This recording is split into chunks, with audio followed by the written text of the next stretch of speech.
नमस्कार YouTube family, तुम्हा सर्वांचं स्वागत आहे.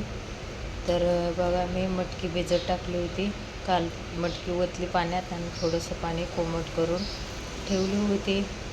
एक रात्रभर मटकी ठेवायची आपल्याला. तर तुम्ही बघू शकता ही मटकी, ह्याला किती कोंब आले तर, आणि कसली भारी मटकी झाली. तर बघू शकताय तुम्ही. तर ह्याच्यामध्ये चाळणीच्या पण खाली बघू शकताय कोंब किती निघले ते बघा. हे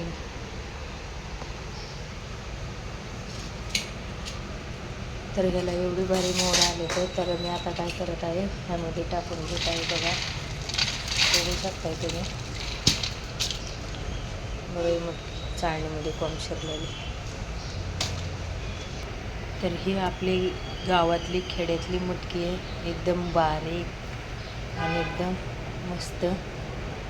तर ही मटकी ज्यांना ज्यांना आवडते त्यांनी कमेंटमध्ये सांगा. खायला पण एकदम टेस्ट आणि मस्त लागते, खायला चविष्ट.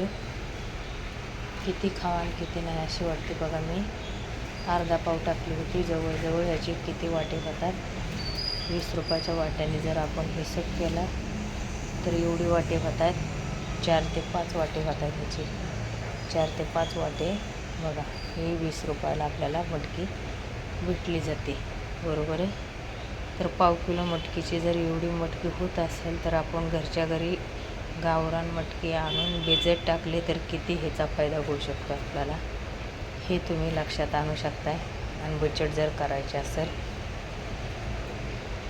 तर ही आपण एक ट्रिक वापरू शकताय, बरोबर आहे. तर बघा, हे मटकीमध्ये बारीकपणे बघून पण घ्यायचं असतं. ही हुलगे असतात, त्या हुलग्या टाईप एक धान्य असते, ते पण त्याच्यात आहे, ते पण काढून घ्यायचं. बघू शकताय तुम्ही. तर चला, मी आता बघते किती निघते किती नाही तुमच्यासमोर.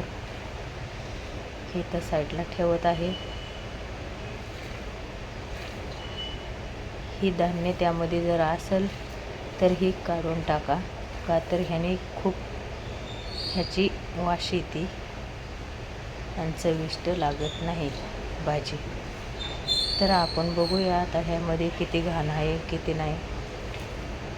तर मी हळू आवाजात ब्लॉग बनवत आहे, का तर दाजींना उशीर झाला जायला, आणि त्यांना जर माहीत पडलं ना मी ब्लॉग बनवते तर मला ओरडतील, म्हणून मी हळू आवाज बनवत आहे.